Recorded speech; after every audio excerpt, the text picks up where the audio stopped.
ও আমার কলিজার যুবক, তুমি আমি দুনিয়াতে আসার সময় একটু হিসাব করো, মা কত কষ্ট করেছিল। জীবনের চামড়া খুলে যদি মাকে জুতা বানায় দাও, ওই এক রাতের কান্নার ঋণ আদায় করতে পারবা না। কিন্তু একটু চোখ দুইটা বন্ধ করে দেখো, ওই মায়ের সাথে কত বেয়াদবি করছো। আরে এক আম্মা জান রাতের বেলা বাবার কিনারায় শুয়া শুয়া গুনগুন করে কান্না করে। আব্বা জান জিজ্ঞাসা করে, বিবি কেন কাঁদো? মা বলতেন, আমার মনে বড় কষ্ট। কি বলে? একটা সপ্তাহ হইছে সন্তান আমারে মা বইলা ডাকে না। কেন ডাকে না? কয় আমি একদিন একটা সামান্য অন্যায় দেখছি, একটু ধমক দিছি, সন্তান অভিমান কইরা মা কয় না। বাসায় আইসা নিজে নিজে খানা খাইয়া বের হয়ে যায়, আমার দিকে তাকায় না, মা বলে ডাক দেয় না। আব্বাজান সান্ত্বনা দিয়ে কয়, বিবি ঘুমাও, খানাও খাও। সন্তান ভুল বুঝতে পাইরা একটু পরে আইসা তোমারে মা বলে ডাকবে। আব্বাজান ডাক দিয়ে কয়, স্বামী বুঝাইতে পারি না, যতবার আমি খানার প্লেট সামনে নেই আমার মুখে খানা যাবে না। আমার ঘুমের বিছানায় ঘুম আসে না, আমার ঘুম থেকে খানা থেকে আমার কলিজার সন্তানের মা ডাকে এত মজা, আমি বুঝাইতে পারবো না রে স্বামী। আমার সন্তান যখন আমারে আম্মু বলি একটা ডাক দেয়, আমার কলিজা ঠান্ডা হয়ে যায়। ও সন্তানেরা, ওই মা ওই বাবাকে কে ভুলে গেছো? ওই মা বাবা বেঁচে থাকতেও তো রত্ন হিসাবে দোয়া নিতে পারলাম না। আবার এই ময়দানে কত কপাল পোড়া বসে আছে, মা নাই, বাবাও নাই। জীবনে আর হাজার বার চাইলেও মা বলে ডাক দিতে পারবে না, আর কোনদিন বাবা বলিয়া ডাক দিতে পারবে না। আর যার মা বাবা বেঁচে আছে, তোমার কপাল কত ভালো, এখনো সময় আছে, তওবা করিয়া মাকে পাইলে হাত ধইরা দোয়া নিও। মাকে যদি বলতে পারো, মা আজকে ওয়াজের প্যান্ডেলে দেখলাম কত যুবকের চোখে পানি, আমার চোখে পানি নাই কেন মা? মনে হয় তোমার মনে আমি অনেক কষ্ট দিয়েছি, আমার আল্লাহ বেজার হয়ে গেছে। আজ তুমি আমার মাথায় হাত দিয়া দোয়া করে দাও, আর কোনদিন তোমাকে কষ্ট দিব না, বেয়াদবি করব না। মাকে যদি বলতে পারো, দেখবি মায়ের চোখের কোঠায় পানি চলে আসবে। সন্তানটারে ডাক দিয়া বলবে, বাবা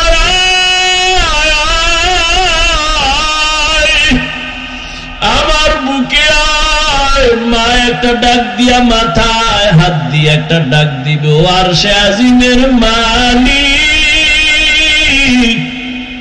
আমার সন্তানটাকে কবুল করে নাও। ওরে যতই বাহাদুরি করি না কেন, আল্লাহর কসম, মা বাবার চোখের পানি আর দোয়া ছাড়া এই চেয়ারে বসতে পারি না। ওই মা বাবার চোখের পানি আর দোয়া ছাড়া আল্লাহর কসম তুমি আলেম হইতে পারো নাই। ওই মা বাবার চোখের পানি আর দোয়া ছাড়া টাকার মালিক হইতে পারো নাই রে সন্তান, পরীক্ষায় পাস করতে পারো নাই। ওই মা বাবার চোখের পানি আর দোয়ার কারণে আজকে তুমি টাকার মালিক, বাড়ি গাড়ির মালিক, সম্মানের চেয়ারের মালিক। জানুনি মা বাবা তোমাকে আমাকে নিয়ে জীবনের শুরু লগ্নে কি কষ্ট করেছে। এমনও বাবা মা ছিল দিনে কাজ না করলে ঘরের চুলায় আগুন জ্বলে নাই। কত কষ্ট করে মা বাবা জীবনটা কাটাইছে রে সন্তান। মাঝে মাঝে মায়ের মনে চাইতো ফল খাবে, টাকার কারণে কিনতে পারে নাই। মাঝে মাঝে বাবার মনে চাইতো ইলিশ মাছ দিয়া খানা খাবে, টাকার অভাবে কিনতে পারে নাই।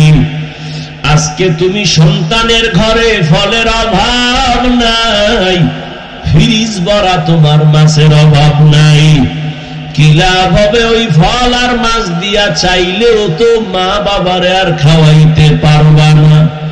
ওই মা বাবায় তো সাদা কাবুনের প্যাকেট, ওই বাড়ির পেছনে বাগানে মাটির গর্তে পড়ে আছে রে বাবা। ওই মা বাবারে আর চাইলেও ফল দিতে পারবা না, মাছ দিতে পারবা না। তবে কপাল যদি খুলতে চাও বাবা, 2 ফোঁটা চোখের পানি পাঠায়া দাও। কান্না যদি না আসে, যদি না নেবামে কোনো কান্নাওয়ালা গোলাম পাও, হাতটা বাড়াইয়া দোয়া নিও। কান্নাওয়ালার দোয়া খালি ফেরত যাবে না রে বাবা। ওই মা বাবার জন্য দোয়া করিও, চোখের পানি ছাড়িও, গুনাহ কমাইয়া নেক আমল করিও। জীবনটা ধন্য হয়ে যাবে মা বাবার খেদমতের কারণে। আল্লাহ নবী যদি বলতেন আমি মুহাম্মদের আদর্শ যারা মানবে জান্নাতি, যথেষ্ট ছিল। কিন্তু নবী এতটুকু বলেন নাই। নবী বলেন আমি মুহাম্মদ আর আমার সাহাবায়ে কেরাম যে আদর্শের উপরে আছে, এই আদর্শ মানিয়া যারা চলবে তারা জান্নাতে যাবে। অতএব এখন ভালো করে শুনেন, দুনিয়ার মধ্যে যারা বলে আমি মুহাম্মদ নবী মানি, সাহাবা মানি না, তাদেরকে ভেবে নাও তারা মুসলমান ঠিক, তবে 72 দল জাহান্নামীদের অন্তর্ভুক্ত। আর একটা পয়েন্ট এখানে আপনারা হয়তো শুনেন নাই, শুনে থাকলে আবার শুনেন। 72 দল জাহান্নামে যাবে। এই যে 72 দল জাহান্নামী, এখানে কোনো হিন্দু নাই, বৌদ্ধ নাই, খ্রিস্টান নাই, ইহুদি নাই, সব মুমিন আর মুসলমান। এই যে 72 দল জাহান্নামী, এরা কি বিধর্মী? প্রত্যেকটা 72 দলের লোক মুমিন মুসলমানের ভেতর থেকে। এবার বুঝেন কোন কাতারে আছি, চিন্তা করেন। আল্লাহ আমাদের সবাইকে হেদায়েত দান করেন। আল্লাহ বলেন সাহায্য প্রার্থনা করো হে মুমিন। এখন প্রশ্ন হলো সাহায্য চাইতে বললেন কেন? সাহায্য তো চাইবে ওই ব্যক্তি যে একা চলতে পারে না, সে আরেকজনের সাহায্য চায়। আল্লাহ বলেন মুমিন তোমরা সাহায্য প্রার্থনা করো। কেন সেই প্রশ্নটা 1 মিনিটে বলবো, বুঝেন। নাম্বার 2, সাহায্য যদি প্রয়োজন হয় কার থেকে আমরা চাইবো সেটাও আমাদের ফয়সালার বিষয়। যদিও জিগাইলে সবাই কেউ আল্লাহর কাছে চাইবো, কিন্তু এটা তাজা মিথ্যা কথা। কারণ এই দেশের জাতি যদি আল্লাহর সাহায্য চাইতো, সুদি কারবারি এনজিওরা 100 বছর আগে পালায়া যাইত। বরং এখন এনজিও জেতা হয়ে গেছে। 20 বছরে যে গর্তের মধ্যে ছিল, এখন স্বাধীন হওয়ার পরে তাজা, কি তাজা হয়ে গেছে সব এনজিও। আল্লাহ হেদায়েত দান করেন।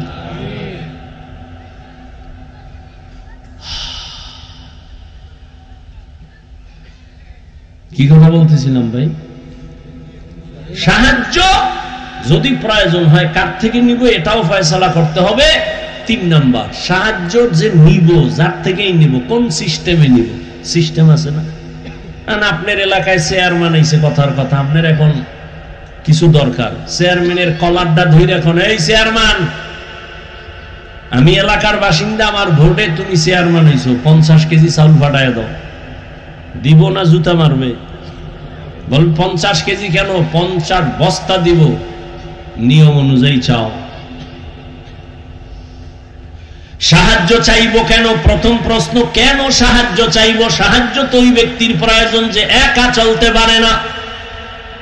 তার জবাব আল্লাহ কয় সব মানুষ তুমি এতটাই দুর্বল, ওয়া খুলিকাল ইনসানু যায়ীফা। আমি মানুষকে বড় দুর্বল করে বানাইছি, এরা সবাই দুর্বল। একটা ছাগলের বাচ্চা সবল, মানুষ দুর্বল। একটা ছাগলের বাচ্চা যখন দুনিয়াতে আসে, তাকাইয়া দেখি ওরে আকলওয়ালা মানুষ। ছাগলের বাচ্চা দুনিয়াতে আসা মাত্র 4 পায়ে দাঁড়ায় যায়, ডানে বামে সাহায্যকারী কেউ নাই। তুমি আমি এখন যে মাস্তানি ভাব নিয়ে চলি, তুমি আমি কি ছিলাম? দুনিয়াতে যখন আসছিলাম, আমার আম্মা জানের কণ্ঠ এত ছোট।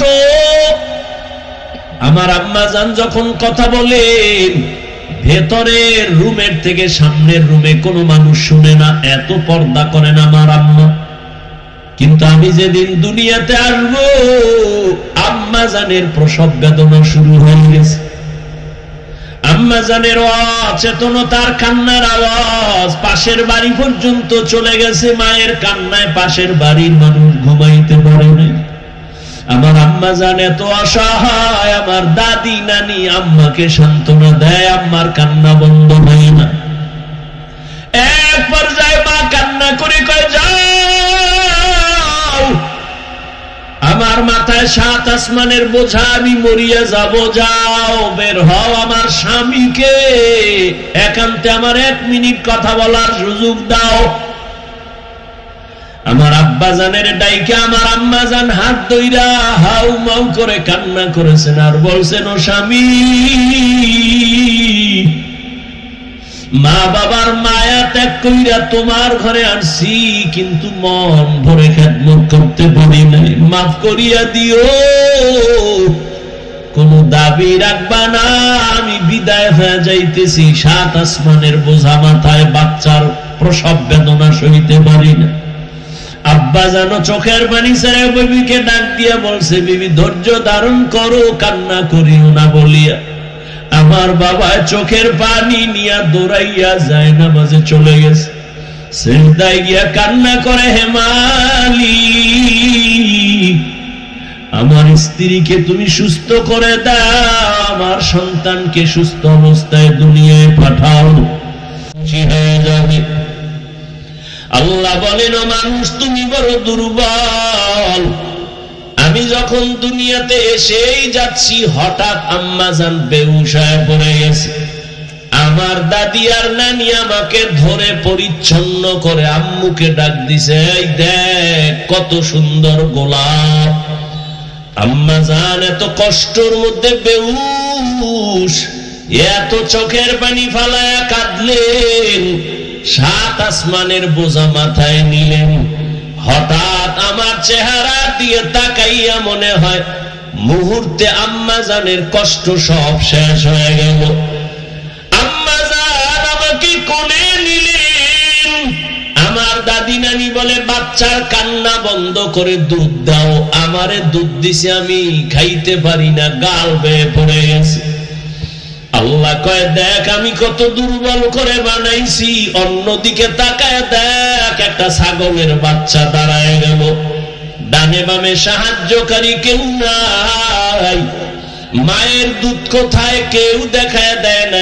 ছাগলের বাচ্চা খুঁজা খুঁজা মায়ের ওলানে মুখ লাগাইয়া দিছে। মায়ের ওলান দেখি শক্ত, দুধ আসে না, কাউকে গিয়া বলে না আমারে ঔষধ দাও। ওই ছাগলের বাচ্চাটাকে আল্লাহ পাক এমন ভাবে বানাইছেন, ওর কপালের সামনের অংশ বড় শক্ত, কাউকে জিজ্ঞাসাও করে নাই।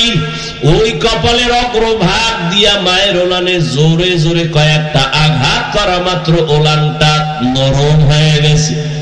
বাচ্চাটা মুখ লাগানো মাত্র দুধ ভেতরে চলে আসছে।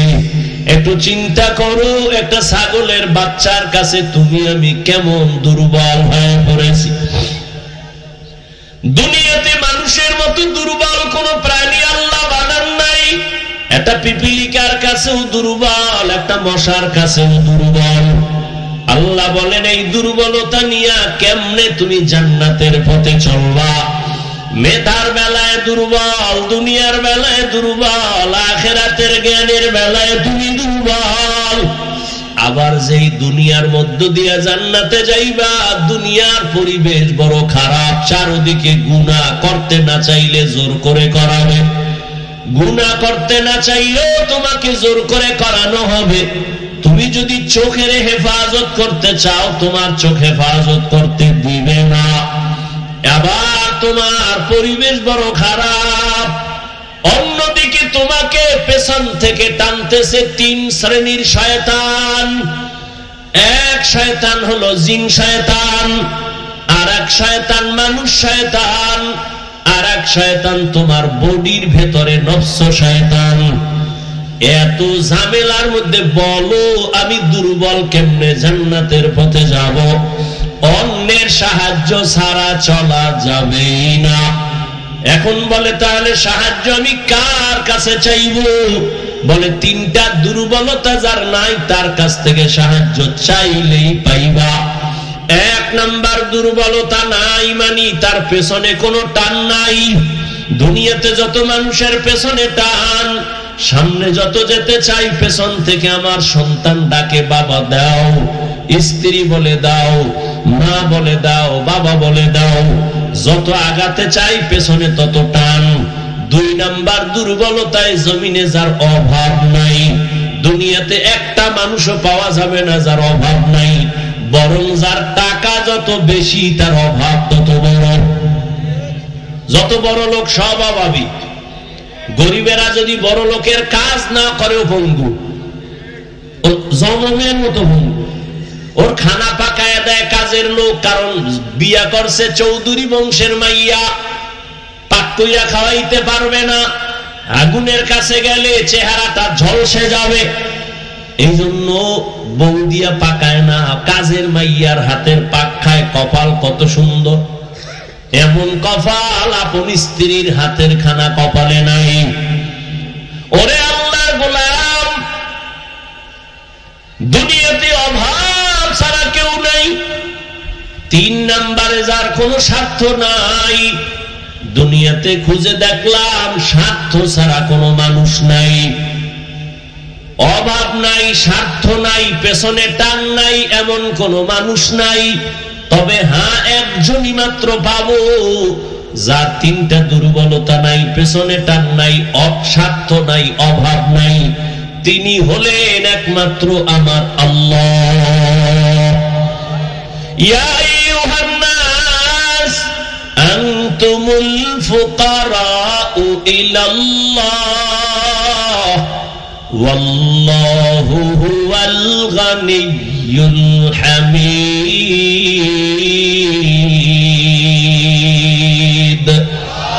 আল্লাহ বলেন, মানুষ তোরা সব ফকির গরিব, আমি আল্লাহ একমাত্র প্রশংসিত ধনী। আল্লাহর কোনো পেছনে টান নাই, ছেলেমেয়ে নাই, স্বার্থ নাই, অভাব নাই। ওই আল্লাহর কাছে চাইলেই আল্লাহর বান্দা পেয়ে যাবে, কিন্তু চাওয়ার লাইন মতো চাও, লাইন ছাড়া চাইলে হবে না। বলে কেমন লাইন? এক, ধৈর্যের মাধ্যমে চাও। দুই, নামাজের মাধ্যমে চাও। আজ আমাদের ধৈর্য নাই, নামাজের খবর নাই। ওরে আল্লাহর গোলাম, ও যুবক বাবারা, আমি শুরু থেকেই তো তোমাদের বলতেছি, তুমি স্কুলে পড়ো আলহামদুলিল্লাহ, বাধা নাই। চাকরি করো, বাধা নাই। ওখানে থাইকা আল্লাহর হুকুম মতো আগাও। তোমার মতো যুবক স্কুল কলেজে পড়িয়াও তো পারো নামাজ পড়তে, কেন তুমি পড়ো না? ও পর্দার আড়ালের আম্মা জান বোনেরা, আপনার মতো কত মা পর্দা করে, স্বামীর মাল হেফাজত করে, মোবাইলে চরিত্র বিক্রি করে না, নামাজ ছাড়ে না, আপনি কেন পারবেন না? ও যুবক বাবারা, বৃদ্ধ বাবাজি, এখনো সময় আছে তওবা করার। জীবনে তো গুনাহ কম করেন নাই, এখনো আল্লাহর কাছে তওবা করেন। মনে মনে যদি বলতে পারেন, হে মালিক, জীবনে শয়তানের ধোঁকায় পড়ে গুনাহ করেছি, মনে হয় জানো গুনার কারণে আমার হাত না পাক, আমার চোখ না পাক, জিহ্বা না পাক, অন্তর না পাক, এ গুনাহ নিয়ে কবরে যেতে চাই না রে আল্লাহ। দুনিয়াতে একটা মশার কামড় সইতে পারি না, কবরে গুনাহ নিয়ে গেলে আযাব কেমনে সহ্য করব? তওবা করে নিলাম রে মালিক, মরিয়া গেল আর নামাজ ছাড়বো না, দাড়ি কাটবো না, বেপরদায় চলবো না। ও আমার বাবাজিরা, ও পর্দার আড়ালের মা বোনেরা, ও যুবক, যদি তওবা করার মতো অন্তর তৈরি হয়, মনে মনে আল্লাহকে বলো, ও আল্লাহ, তুমি তো রিজিকের মালিক, হায়াতের মালিক, সম্মানের মালিক। মরিয়া যাই আর বেঁচে থাকি, আর কোনদিন চাকরি করি, ব্যবসা করি, তোমাকে ভুলবো না। উলামায়ে কেরামের পরামর্শ নিয়ে নবীর তরিকায় চলবো, মা বাবার দোয়া নিয়ে, মুরব্বী শিক্ষকদের দোয়া নিয়ে চলবো, আর গুনাহ করব না। তওবা করার মতো যদি কারো অন্তর তৈরি হয়, মুনাফিকি যদি না থাকে, খাঁটি তওবার নিয়ত যাদের আছে, দুটো হাত আল্লাহকে দেখাইয়া দাও। দরবারে শুকর যে আল্লাহ পাক আমাদেরকে হাজারো লাখো মানুষের মধ্য থেকে বাছাই করে পৃথিবীর শ্রেষ্ঠ মজলিস, উলামায়ে আহলে হকের মজলিস, গুনাহ মাফের মজলিস, তওবা কবুলের মজলিস, বরকতিয়ে মজলিসে আমাদেরকে কবুল করেছেন, আশা ও বসার তৌফিক দান করেছেন। নেয়ামতের শুকর আদায়ার্থে ইমানের আওয়াজকে উঁচু করে এক আওয়াজে উচ্চ কণ্ঠে সকলে কালিমাতুশ শুকর উচ্চারণ করি, দিল থেকে জবান খুলে মহব্বতে পড়ি আলহামদুলিল্লাহ। দরুদ ও সালাম সৈয়দুল মুরসালিন, রাহমাতুল লিল আলামিন, শফিউল মুজনিবিন, খাতামুন নবিয়্যিন, সৈয়দুস সাকালাইন, ইমামুল মুরসালিন, শফিউ আযম, রাসূল আকরাম, রহমতে আলম, নবিয়ুল আরব ওয়াল আজম, হাবিবে কিবরিয়া, আশরাফুল আম্বিয়া, সৈয়দুল আম্বিয়া, শফিউ মাহশর, সাকি কৌসর, আকায়ে নামদার, মদিনা কা তাজদার, আফতাবে নবুয়ত, ফখরে মওজুদাত, সৈয়দুল মখলুকাত, হযরত মুহাম্মদুর রাসূলুল্লাহ। সবাই পড়েন দরুদ পড়লে গুনাহ না সওয়াব? জবান খুলে মোহাব্বতে আর একবার পড়েন। একবার পড়ছেন তো 3টা পুরস্কার পেয়ে গেছেন, সাথে সাথে 10টা গুনাহ মাফ হয়েছে, 10টা নেক আমল নামায় যোগ হয়েছে। আল্লাহর দরবারে আপনার মর্যাদা 10 গুণ বেড়ে গেছে। 10টা গুনাহ যে মাফ হলো, এই 10 গুনাহকেও আল্লাহ নেক দ্বারা পরিবর্তন করে দিয়েছেন। বেশি বেশি দরুদের আমল করেন, আল্লাহর কাছে কি নিয়ে যাবেন? আল্লাহ যদি বলে ফেলেন যে তোর জীবনের সব গুনাহ মাফ, ছোট্ট একটা আমল দেখা যে আমলটা আমার জন্য করেছো আর কার জন্য না, যা একটা আমল দেখা, আমি জান্নাত দিয়ে দিব। হিসাব করেন জীবনে এমন একটা ছোট আমল আসেনি আল্লাহর জন্য করেছেন। আমার তো মনে হয় না আপনারা কেউ এখানে সাহস নিয়ে বলতে পারবেন হ্যাঁ আমার জীবনে একটা ভালো আমল আছে। অনেকে ধারণা করতেছেন নামাজ না, সব মানুষকে দেখানোর জন্য। একা একা নামাজ পড়ি, 10 রাকাত পড়তে 5 মিনিট লাগে না, আর মানুষের সামনে পড়লে 4 রাকাতে 6 মিনিট যায়। মানুষের জন্য, আল্লাহর জন্য হয় নাই।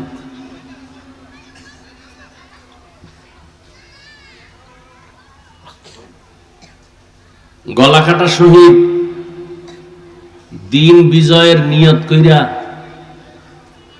যুদ্ধের ময়দানে শহীদ হয়ে গেছে। সহি হাদিস, কিয়ামতের দিন আল্লাহ একে ডাকবেন, এই শহীদ তোমার গায়ে রক্ত কেন? কয় যুদ্ধ করেছি। কি জন্য করেছিলা? আল্লাহ দিন বিজয়ের জন্য। মানুষ জানে দিন বিজয়ের জন্য, না আমি তো ভিতরেরটা জানি। তুমি তো আসলে দিন বিজয়ের জন্য করো নাই, মানুষ তোমাকে যোদ্ধা বলবে, সেই মারহাবা ধন্যবাদ পাওয়ার জন্য তুমি করেছো। আল্লাহ বলবেন ফেরেশতাকে জাহান্নামের শিকল লাগাও।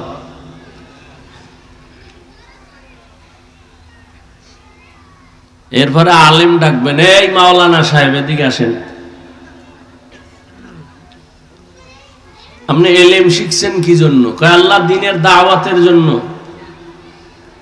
তো মানুষ জানে, আমি তো ভিতরেরটা জানি। মাওলানা না বললে মনে কষ্ট হইতো, পোস্টারে নামটা ছোট হইলে মনে কষ্ট লাগতো, দুনিয়ার কেউ না জানলে। আমি তো ভিতরের খবর জানছি।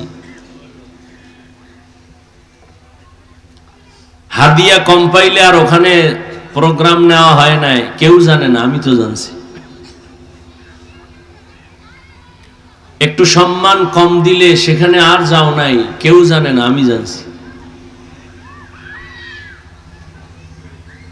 তাহলে তুমি দুনিয়ার জন্য এলেম শিখছো, দুনিয়ায় পেয়ে গেছো, আমার কাছে কিছু নাই। ফেরেশতা জাহান্নামের শিকল লাগাও।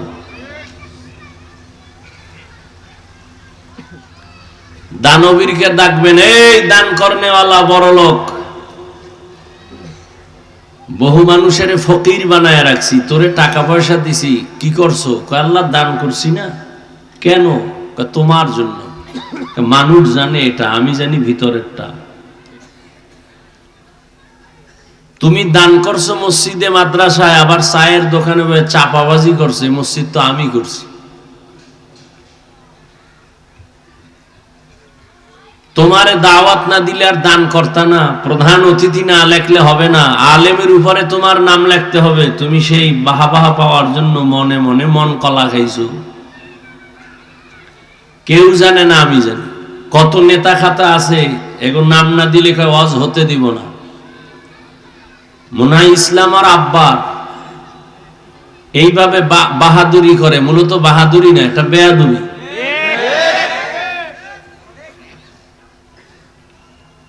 সেদিন আমি উত্তরবঙ্গে বয়ান করে ঘোষণা দিছি, কেউ যদি কোরআনের মাহফিলে বাধা দেয়, ওদের নাম লিস্টি করে আমাদের হাতে দেন। প্রশাসনের যদি কেউ হোক বা নেতা খাতা হোক, নাম দেন, ওরা কি বলতে চায় পারলে রেকর্ড করেন। মুসলমানের আন্দোলন একদিন না, জালেমের বিরুদ্ধে বারবার। মুসলমান জীবন একবার দেয় না, দ্বীনের জন্য বারবার দেয়। এদেশে কি হবে না হবে জানি না, জালেমকে সুযোগ দেওয়া হবে না। রাজনীতির ময়দানটাকে নোংরা করে ফেলেছে এই মদখোর, সুদখোর আর ধান্দাবাজার চান্দাবাজেরা। ওলামায়ে কেরাম কোরআন হাতে নিয়ে রাজনীতির ময়দানে নামতে হবে, নাপাক করতে দেয়া যাবে না। নাপাক তো বহু বছর খাইছেন, আর কত আর কত? বসে বসে চাপাবাজি করে, ইসলাম আর কোরআনে রাজনীতি নাই। কি বুঝাতে চায়? বলে ইসলাম ও কোরআন সব দিক থেকে কমপ্লিট, রাষ্ট্রের ব্যাপারে কোরআন শরীফ দুর্বল। আপনারা দুর্বল কোরআন মানেন? রসুল কি মদিনার রাষ্ট্র চালায় নাই? ওমরে ফারুক রাষ্ট্র পরিচালনা করেন নাই? আবু বকর সিদ্দিক রাষ্ট্র চালান নাই? রাজনীতি মানে কি? তসবিটা না? বাদশাহ হারুন রশিদ রাষ্ট্র পরিচালনা করেছেন, তাহাজ্জুদের মুসাল্লায় রাতে খোদার লগে লাইন করছেন। রাজনীতি তো হতে হবে এমন। ওমরে ফারুক দিনের বেলা মানুষের বিচার আচার করেন, রাতের বেলা এলাকায় ঘুরেন, কোন আমার প্রজা, কোন মানুষটা আমার ক্ষমতা থাকা অবস্থায় কষ্টে আছে আমি খবর নেই। এর নাম রাজনীতি। রসুল শিখায় গেছেন। এজন্য বলি, পৃথিবীতে শ্রেষ্ঠ রাজনীতির কিতাবের নাম কোরআন। পৃথিবীর শ্রেষ্ঠ রাজনীতিবিদদের শিক্ষক আমার রসুল। পৃথিবীর শ্রেষ্ঠ রাজনীতির সংসদ বা পার্লামেন্ট মসজিদে নববী। মসজিদের ইমাম থাকতে হবে নিরপেক্ষ। নতুন করে স্লোগান দাও মুসলমান যুবক বাবারা, ইমামকে নিরপেক্ষ থাকতে হলে কমিটির প্রত্যেকটা দায়িত্বশীল নিরপেক্ষ থাকতে হবে। কমিটির কোন সদস্য যদি পচা ধান্দা রাজনীতি করে, ইমাম সাহেব কোরআন নিয়ে ইসলামের রাজনীতি করবে মাইক লাগায়া। এই থামো, আবেগ কন্ট্রোল করতে হবে। আবার ডাক আসবে ময়দানে, আবার আন্দোলন, তবে কোন নেতার জন্য না, কোন দল ক্ষমতায় উঠাবার আর নামানোর জন্য না, জালেমের বিরুদ্ধে। সবাই ঠিক ঠিক বলে ইসলাম চায়, সবাই চায়, কিন্তু মুরগিটা শিয়ালের হাতে দিয়ে রাখছে। শিয়ালের কয় মুরগি রাখলাম আমানত, 3 দিন পরে নিব। শিয়াল পণ্ডিত বলে দোয়াও চাই মাফও চাই, জিন্দা কেন মরাও হইতা না। শিয়ালের হাতে মুরগি দিলে যা হবে, ধর্মের চাবি সুদখোর বেনামাজির হাতে দিলে তাই হবে। দিছে কারা? কে দিছে? ভোটের আগের রাতে টাকা খাইয়া কেবলা ঘুরে গেছে। আল্লাহ হেদায়েত দান করুন। বর্তমান বাংলাদেশে কিছু উলামায়ে কেরাম আছেন রানিং, এখন চেয়ারম্যান, জানেননি? এখন চেয়ারম্যান জানেন? সারা বাংলাদেশের চেয়ারম্যান এক জায়গায় করো, আর ওই উলামায়ে কেরাম ইউনিয়ন কিভাবে চালায় সব এক জায়গায় করো। উলামায়ে কেরাম কিছু জাতিকে দিতে না পারলেও চুরি করবে না, দুর্নীতি করবে না। আল্লাহ হেদায়েত দান করুন। উলামায়ে কেরাম গতকাল আজ আলোচনা করেছেন। আমি আপনাদের দোয়া নিতে আসছি। বিদায়ের সময় মাত্র শুরু। অন্য প্যান্ডেলে বা আমার অভ্যাস অনুযায়ী বিদায়ের বেলা মাত্র বয়ান শুরু করতেছি, এখনো করি নেই। তবে একটা পয়েন্ট মনে রাখবেন, বক্তার ওয়াজ বয়ান তার ব্যক্তিগত আমল আর এলেমের বাহাদুরিতে হয় না, সবকিছু হয় শ্রোতাদের অন্তরের মোহাব্বত আর আকর্ষণের উপর। জানি না আপনাদের অন্তরের হালাত কি, ওই অনুযায়ী আল্লাহ বয়ান বের করবেন। এবং কতটা সময় এখানে বয়ান হবে, কয়টা কথা হবে, সব বাজেট হয়ে আছে। কমও করা যাবে না, বেশিও করা যাবে না। তবে যারা এখানে আসছেন আপনাদের কপাল ভালো। তবে পুরা ভালো বলা যাবে না যদি দোয়া কপালে না থাকে। অনেক কপাল পোড়া আছে, বসছে ঠিকই, ঘন্টাকে ঘন্টা বয়ান শুনবে, মোনাজাত দিবে না। বুজুর্গ মানুষ তো, গুনাহ নাই, মোনাজাত দিয়ে লাভ কি? গিয়া বাইরে গিয়া দেখবেন বিড়ি টানে। যদি দোয়া করে চোখে পানি নিয়ে তওবা করে যেতে পারেন, আপনার মতো ভালো কপালওয়ালা আর কে হতে পারে? আজকে এখানে ওয়াজ, রসুলের হাদিস মতে প্যান্ডেল এত দামি যে বসার সাথে সাথে সবার গুনাহ মাফ। কিন্তু কপাল খারাপ যে এই ওয়াজের উপলক্ষে আবার মার্কেটও আছে,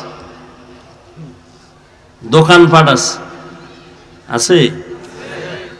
সেখানে যুবক যুবতী অবাধে ঘুরে, গুনাহ মাফ না তাজা তাজা কবিরা গুনাহ করতেছে। ওয়াজ উপলক্ষে এই গুনার আসর কেন, এর দায়ভার কে নিবে? এই চক্ষুষ্মান জাতি, ওয়াজ উপলক্ষে দোকান কেন? দুই একটা চায়ের দোকান থাকতে পারে, দূরের মানুষ চা পান করবে, বিস্কিট খাবে। এমন দোকান কেন? খেলনার দোকান, বেলুনের দোকান, এমন দোকান হবে কেন কোরআনের বাগানের পাশে যে মহিলা আসতে হবে, যুবক যুবতী ঘুরবে? খুব ভাবেন, চিল্লা চিল্লি না করে ভাবেন আসলে কথাগুলো কি, এবং এই গুনাহের দায়ভার কে নিবে? বহু মানুষ ওখানে অবাধে ঘুরে গল্প করে, তাজা তাজা কবিরা গুনাহ করে, বলার মানুষ নাই, কে বলবে, কে শুনবে? মানুষ অন্যায়ের উপরে চলতে চলতে সত্য কথাটাকেও এখন অন্যায় মনে করে। বলবে এই হুজুর দাওয়াত না দিলে কি হইব, তোমার এখানে না আইলে কি হইব? তুমি ধাক্কা ওদিকে দাও, কেন আমার ধাক্কা নাই? যেই বক্তারে দাওয়াত না দিলে কি হবে, আমি বলবো তোমার এখানে না আসলে কি হবে? রিজিকের মালিক কি ওয়াজ না আল্লাহ? হুজুরেরা পরের বাড়ি খায়, নিজের বাড়ি কে খায়? সবাই তো পরেরটা খায়। আমগো মানুষ হাদিয়া দেয়, না নিলে কষ্ট পায়। আর যারা বুকের উপরে ছুরি মাইরা খায়, এর দোষ নাই। শাটার টান দিয়া বন্ধ করে টাকা চায়, ওই যে বলছি ধান্দাবাজ আর চান্দাবাজ। এই জমিনের মধ্যে উলামায়ে কেরাম যেই পরিমাণ কষ্ট করে, এই পরিমাণ কষ্ট পৃথিবীর দ্বিতীয় কোনো মানুষ করে না। খুব বুঝেন, কথা বুঝেন।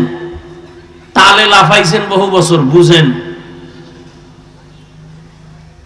দুনিয়াতে উলামায়ে কেরামের মতো কষ্ট কেউ করে না, করে উলামায়ে কেরামের মতো করে না। নাম্বার 2, দুনিয়ার মানুষ কষ্ট করে নিজের পেটের জন্য, পরিবারের জন্য। উলামায়ে কেরাম নিঃস্বার্থভাবে কষ্ট করে উম্মতের জন্য। এজন্য বলি, জাতি, যুবক, জীবনে বহু বন্ধু পেয়েছো, সব স্বার্থপর। তোমার জীবনের কলিজার আপন নিঃস্বার্থ বন্ধু একমাত্র উলামায়ে কেরাম।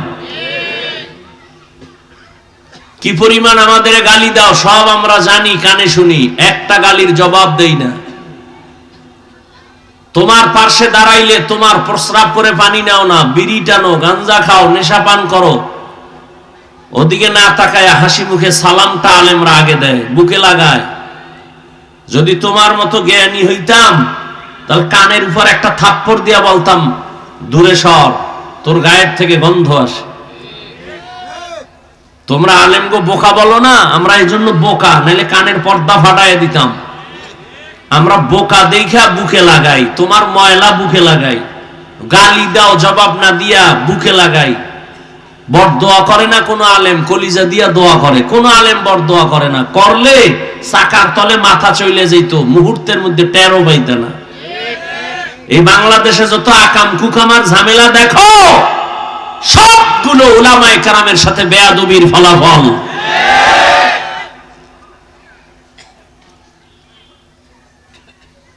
আল্লাহ হেদায়েত দান করুন।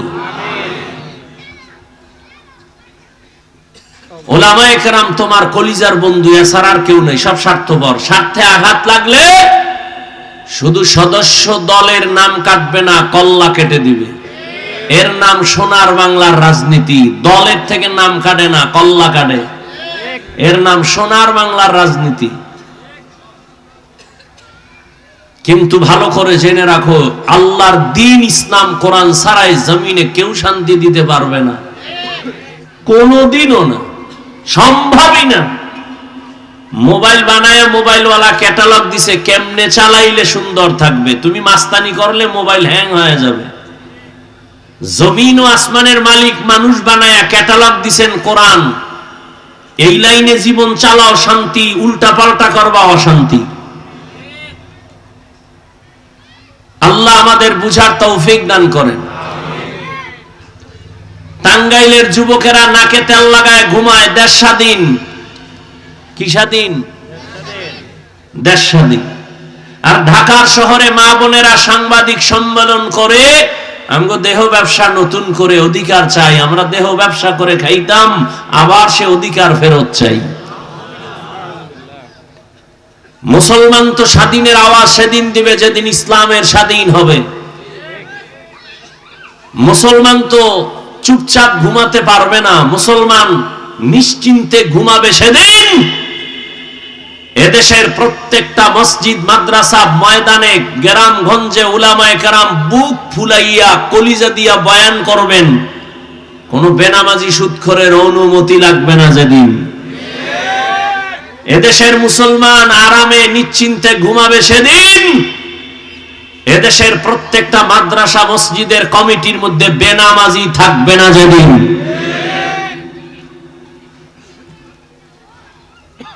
আল্লাহ হেদায়েতের দৌলত দান করেন। এত রাত্র কষ্ট করে বসে আছেন, কত আশা নিয়ে এই বয়ান শোনার জন্য তো বসেন নাই। সত্য কথা বলবে কে আর শুনবে কে? আমরা না বললে বলবে কে? ভুল হলে দাঁড়ায় যাবেন যে হাফিজ ভাই কথাটা কোরআন সুন্নাহর ব্যতিরেক, যৌক্তিক নয়, কানে ধরে সবার সামনে তওবা করব। এবং এই ভয়ও নাই যে আমি আপনাদেরকে সবাইকে বড় হুজুর বানায় এখান থেকে যাব, না, এত ঠেকা আমার নাই। বরং আমি আপনার দরদি হইয়া আপনাকে চাইবো আপনার চেয়ারে রাইখা জান্নাতের পথ কেমনে পান সে পরামর্শ দিব, অন্য কিছু না। আপনি স্কুলে পড়েন, কলেজে পড়েন, চাকরি করেন, ব্যবসা করেন, ওখানে থেকে কিভাবে জান্নাত পাবেন সে পরামর্শ দিব, অন্য কোনো বয়ান নেই। আমি বলবো না যে আমি পাঁচকল্লি মাথায় দিছি আপনারাও দেন, না হয় জাহান্নামী। আমি কওমি মাদ্রাসার সন্তান, আপনি কওমিতে আসেন, না হয় জাহান্নাম। আমি তাবলীগের লাইনের সন্তান, এই লাইনে আসেন, না হয় জাহান্নামে যাবেন। আমি পীরের মুরিদ, আপনি পীরের কাছে যান, না হয় জাহান্নামে যাবেন। না, এমনটা বলি নাই, বলবো না।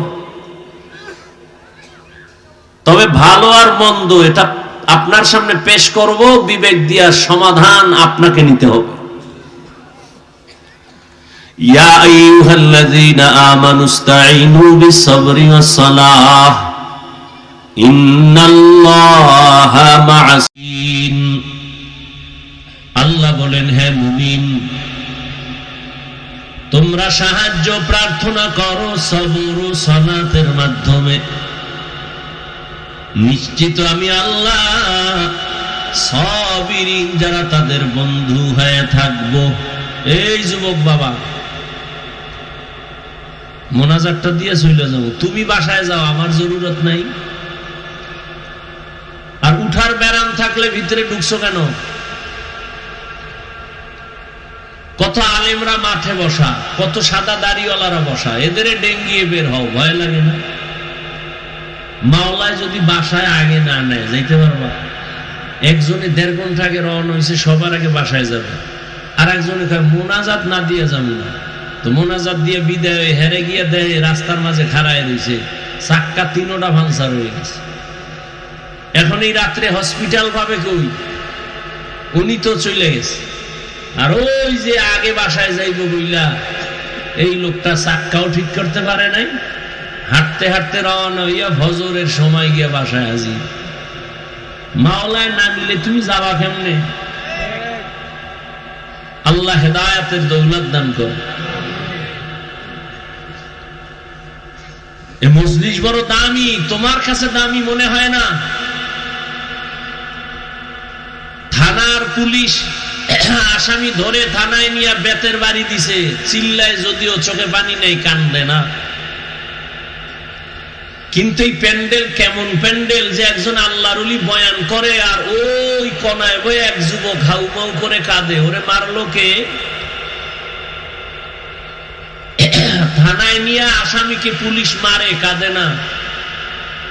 আর ওয়াজের প্যান্ডেলে মানুষ কাঁদে, বলো তো ওকে মারলো কে? কুত্তারে আল্লাহ বিবেক দেয় না, মানুষকে দিছে। একটু ভাবো, মানুষকে আল্লাহ বিবেক দিয়েছে, কুত্তা শুয়ারের দেয় নাই। ভালো মন্দ যাচাই করো, ভাবো এই প্যান্ডেলটা কেমন প্যান্ডেল যে মাইক ছাড়া কান্দে। তোমার চোখে পানি নেই কেন? তুমি আর একজনের পানি দেখে তুমি ভাবতেছো কাঁদে কেন? প্রশ্ন নিজেকে করো, যদি আকল ঠিক থাকে ও কাঁদে, আমি কাঁদি না কেন? প্রশ্ন নিজেকে করো। তুমি প্রশ্ন করো এই লোকটা চিৎকার দিল কেন কোরআনের বাগানে বসে? প্রশ্ন ওকে করো না, তোমাকে করো, তুমি চিৎকার দাওনি কেন? এটা হাসার প্যান্ডেল না কান্নার প্যান্ডেল? তো কান্নার প্যান্ডেলে কান্না করা স্বাভাবিক, কান্না না আসা অস্বাভাবিক। কান্না যার আসছে তোর কপাল ভালো, তোমার কান্না কেন আসে না? তুমি তওবা করো, তোমার উপরে কে বেজার? নাকি মা বাবা বেজার, না আল্লাহ বেজার? ভাবো।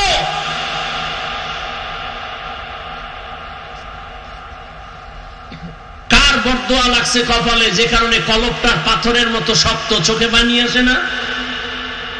হাফিজুর রহমান কি হেদায়েতের মালিক? কপাল যদি পুইরা যায়, হাফিজুর রহমান কেন আর মক্কা মদিনার ইমাম কেন? স্বয়ং রসুল যার চেহারা মোবারক একবার দেখলে জাহান্নামের আগুন হারাম, যে রসুলের চেহারা মোবারকের দিকে তাকাইলে পেটের ক্ষুধা থাকে না, সেই রসুলকে 13 বছর দেখলো, বয়ান শুনলো, কালেমা পড়ে না। এর নাম কপাল। এই বেঈমানের নাম জানেননি? এর নাম কপাল। আর অন্যদিকে 27 বছরের যুবক তরবারি নিয়ে যায় নবীকে জবাই করতে।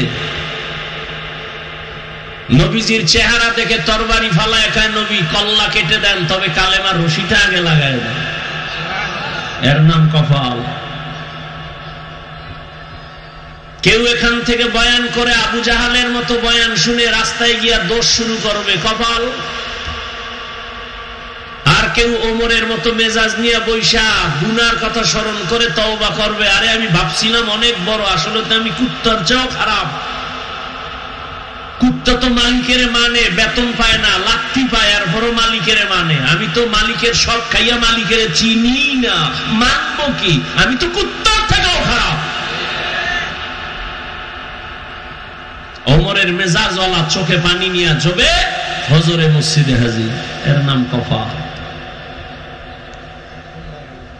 ওয়ালাকাদ যারানা লিজাহান্নামা কাসীরাম মিনাল জিন্নি ওয়াল ইনসি লাহুম কুলুবুন লা ইয়াফকাহুনা বিহা ওয়া লাহুম আ'য়ুনুন লা ইউবসিরুনা বিহা ওয়া লাহুম আযানুন লা ইয়াসমাউনা বিহা উলাইকা কাল আনআমি বাল হুম আযাল উলাইকা হুমুল গাফিলুন।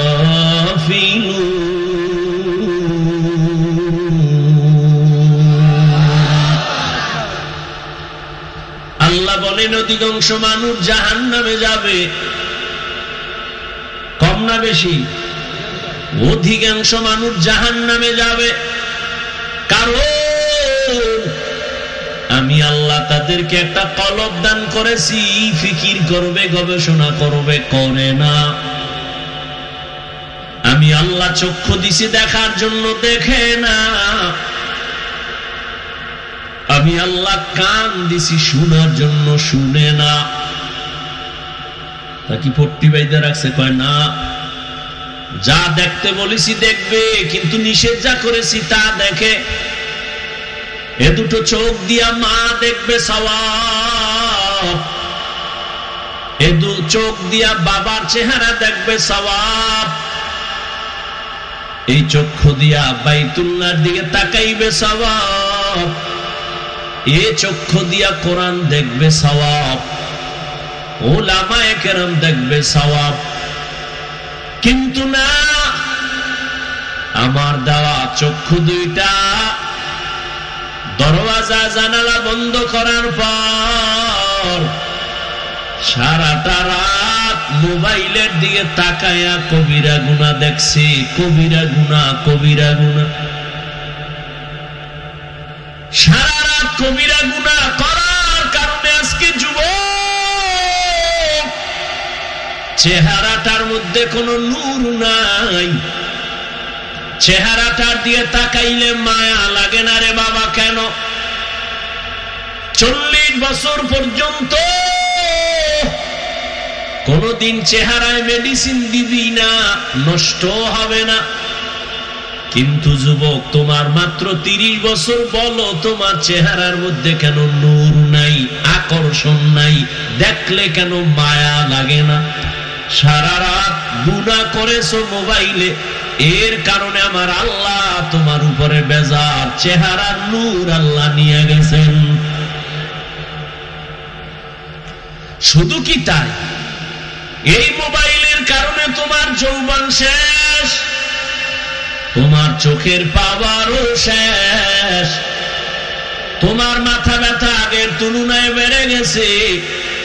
মোবাইলের কারণে তোমার হার্ট দুর্বল হয়ে গেছে, কিডনি ড্যামেজ হতে চলছে, তোমার খবর নাই। এমন একটা সময় আসবে, আসল সময়, চোখে পানিগুলো পড়বে, চোখের পানি মুছার আপন কেউ থাকবে না। সময়ের কালে যৌবন পাবি না, কান্নার আওয়াজ। সময়ের কালে চোখের পাওয়ার থাকবে না, শুধু কান্নার আওয়াজ। ও যুবক, তোমার মতো যুবক কি তোমার লাইনে নাই? 5 বেলার নামাজ পড়ে মোবাইলে গুনাহ করে না, দাড়িওয়ালা, জীবনে মাদ্রাসায় পড়ে নাই, তোমার লাইনে জেনারেল লাইনে থাইকাও নামাজ ছাড়ে না। নাই, তুমি দরওয়াজা জানালা আটকাইয়া তোমার পায়ের জুতা খুইলা কপালে বাড়ি মাইরা বলবি, এরে কপাল পোড়া, তোর কপাল এত খারাপ কেন? তোমার মতো যুবক স্কুল কলেজে পড়ে, নামাজ পড়ে, দাড়িওয়ালা, ঢাকা বিশ্ববিদ্যালয়ে যাইয়া দেখো,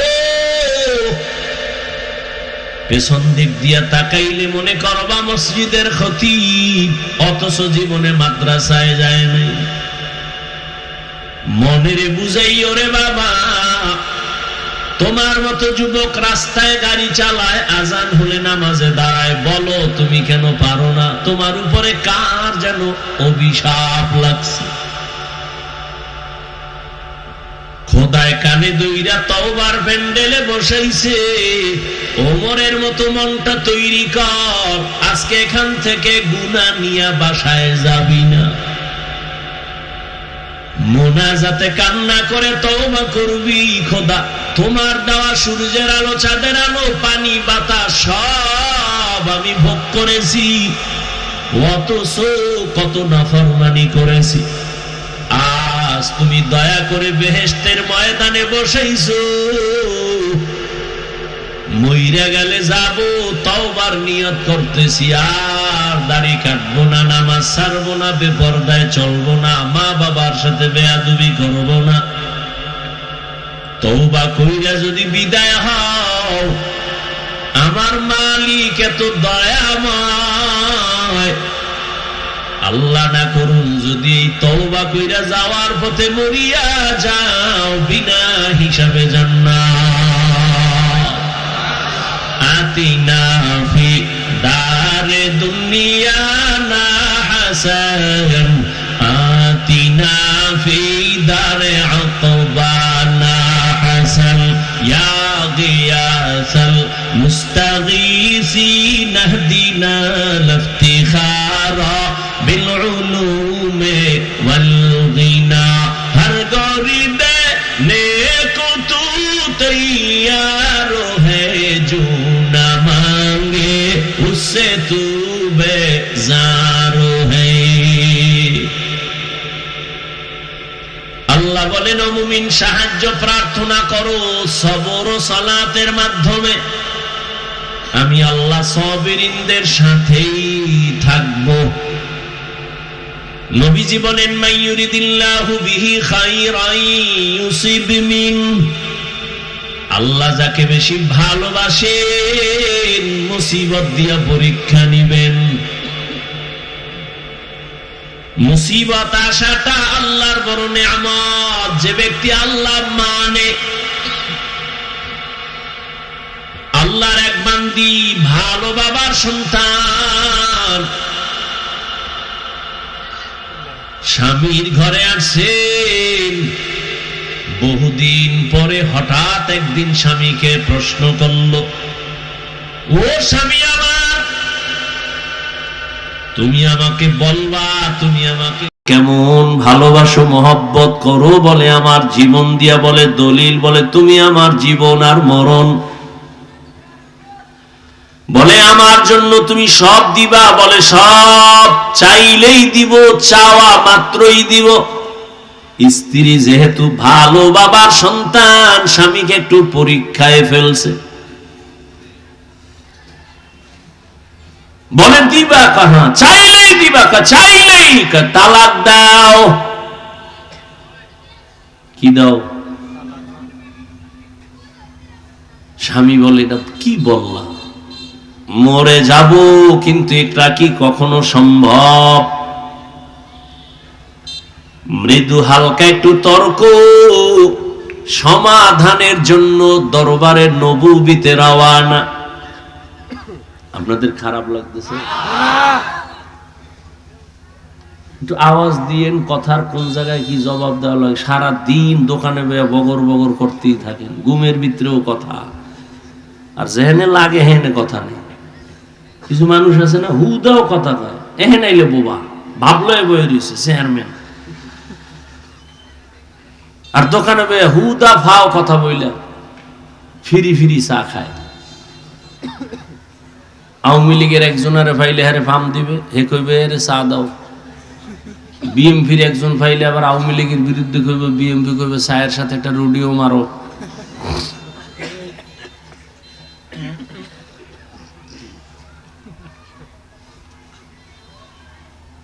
স্বামী আর স্ত্রীর মাঝে মৃদু তর্ক, মহাব্বতের তর্ক। কি তর্ক? মহাব্বতের। আপনারা কি আরে স্বামী আর স্ত্রী ঝগড়া করে, গালি দেয়, সন্তান মাঝখানে বয়া বয়া শিখে। কি আদর্শ মা বাপ! আর এখন তো ফ্রি মাইন্ড আর ডোন্ট মাইন্ড। এখন আর আপনি আপনি নাই, নাম ধরে ডাকে।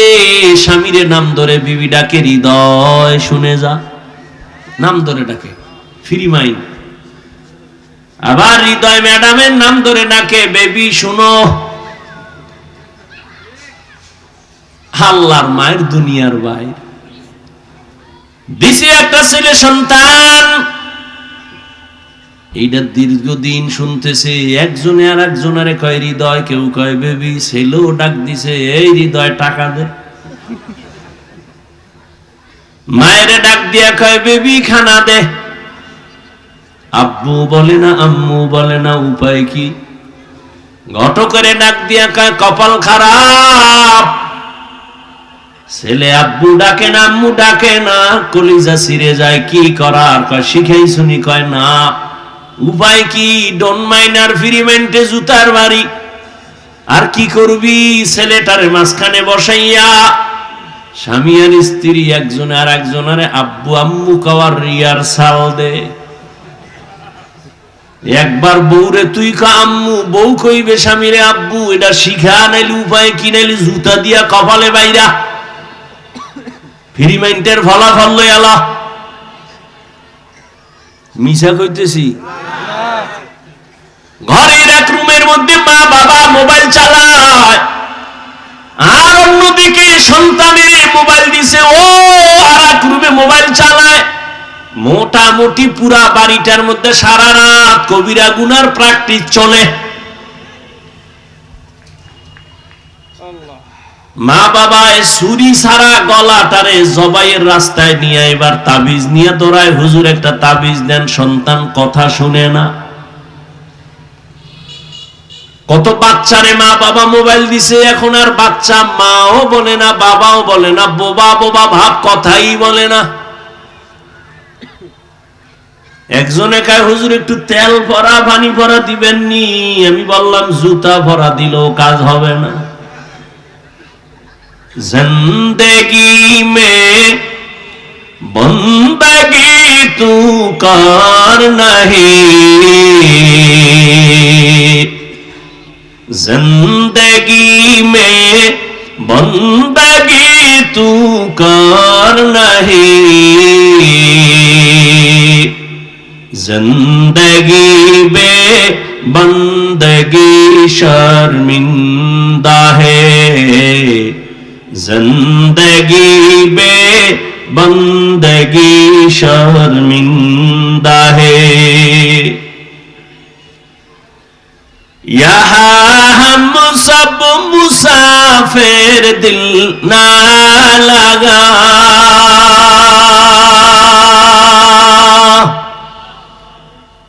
अहले दिल की नजर से रूह करता जा,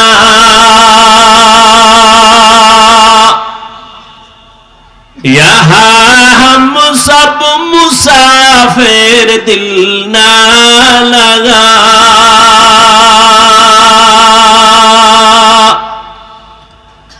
अहले दिल की नजर से रूह करता जा,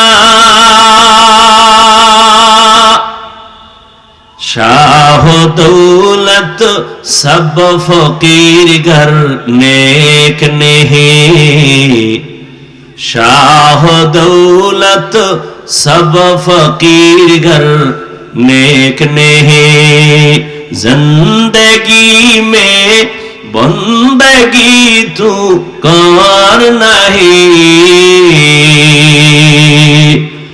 जिंदगी में बंदगी तू कर नहीं। শিক্ষকদের দোয়া নিয়ে চলবো, আর গুনাহ করব না। তওবা করার মতো যদি কারো অন্তর তৈরি হয়, মুনাফিকি যদি না থাকে, খাঁটি তওবার নিয়ত যাদের আছে, দুটো হাত আল্লাহকে দেখাইয়া দাও।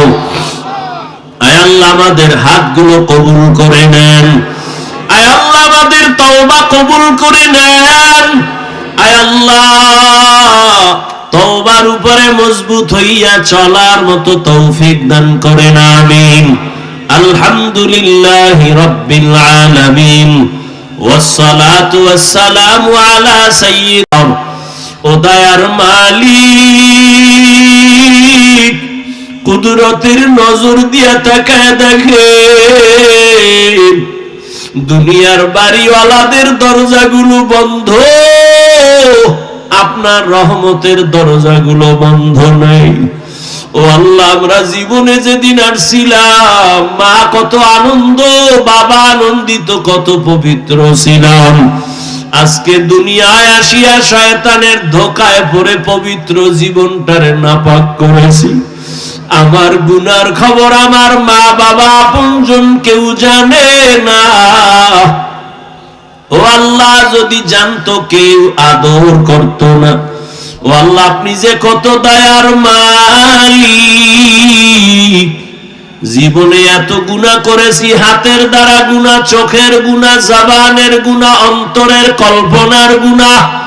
ও আল্লাহ, আপনার দেওয়া পানি, আপনার দেওয়া সূর্যের আলো, চাঁদের আলো, বাতাস সব আমি ভোগ করছি, আবার আপনার নাফরমানি করেছি। ও আল্লাহ, আপনি কত দয়ার মালিক, রাগ করিয়া সম্মানের চেহার থেকে ফালাইয়া দেন নাই। ও আল্লাহ, খানা বন্ধ করেন না। আজ আমরা আবার ফিরে আসছি, আর গুনাহ করব না। তওবার নিয়ত করেছি রে মালিক, গুনাহ নিয়ে মরণের বিছানায় যাব না, কবরে যাব না।